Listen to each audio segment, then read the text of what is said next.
European stock markets are trading a little higher this morning, with the UK's FTSE 100 index up around about 0.3%.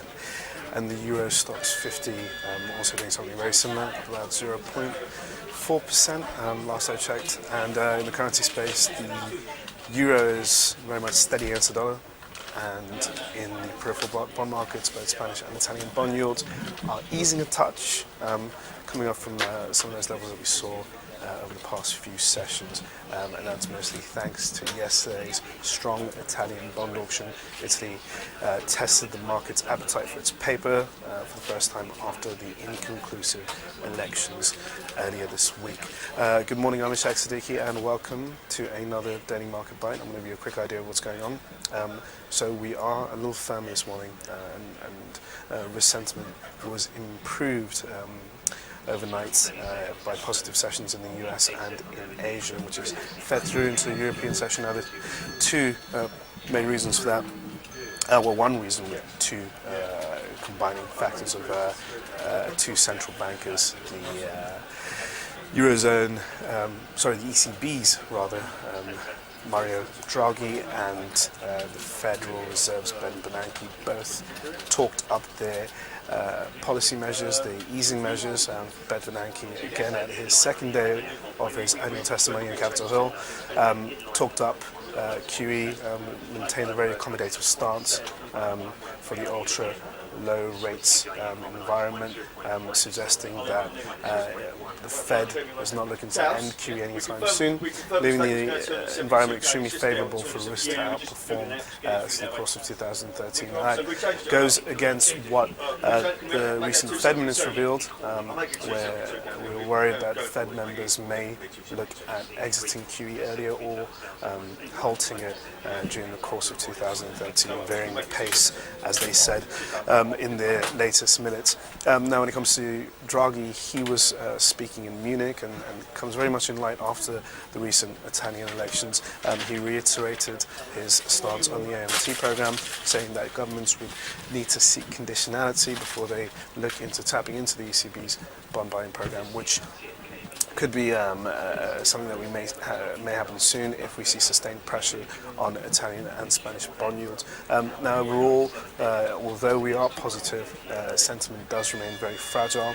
That's namely because of this renewed battle of uncertainty, thanks to the political stalemate in Italy at the moment. Markets are looking at Italy and seeking further guidance in terms of what Italian politicians are going to do next. Will it be another election, which could take some time to come? Or if they're going to look at forming a broader coalition where all parties are involved, which isn't really a viable outcome, and one that markets are extremely nervous about. So that's going to continue being a theme for us for the next few months until we get some further idea of what's going on. At the same time, we also have the US sequesters kicking in tomorrow, the 1st of March.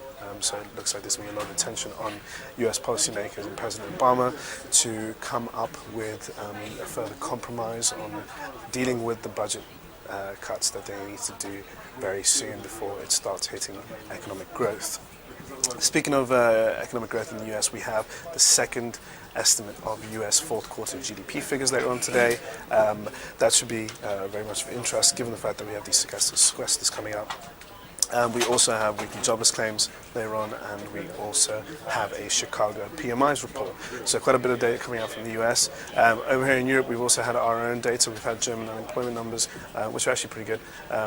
They did show a downward revision, which worried the market a little bit, and we saw us coming off our session highs. But again, nothing really to be worried about, as investors are still pretty hopeful that Germany is going to bring in growth for the Eurozone, and it's really the peripheral nations that are in trouble and not so much Germany at the moment. Going on to what else is going on, we've had a number of corporate releases, particularly RBS, which is very much in focus. Again, with RBS, a lot of the attention is based around the recent scandal with LIBOR manipulation and the outlook statement. And going into tomorrow's session, we have numbers from Lloyds Banking Group in the UK, which will again be in focus and keeping in line with the themes in the banking industry at the moment. Other than that, not much else going on. No debt auctions to note. And the focus is on the US data. We've had a positive string of US data out of the world's largest economy in recent days, and markets are expecting a similar showing later on this afternoon, and perhaps we can maybe extend some of those gains that we're seeing this morning. Anyway, that's all for your daily market bite. I hope you've enjoyed it, and tune in for another one tomorrow where I'll give you an indication of how we're doing on the best day of the week, Friday. So I'm looking forward to it. I hope you're looking forward to it too. And I'll see you guys later.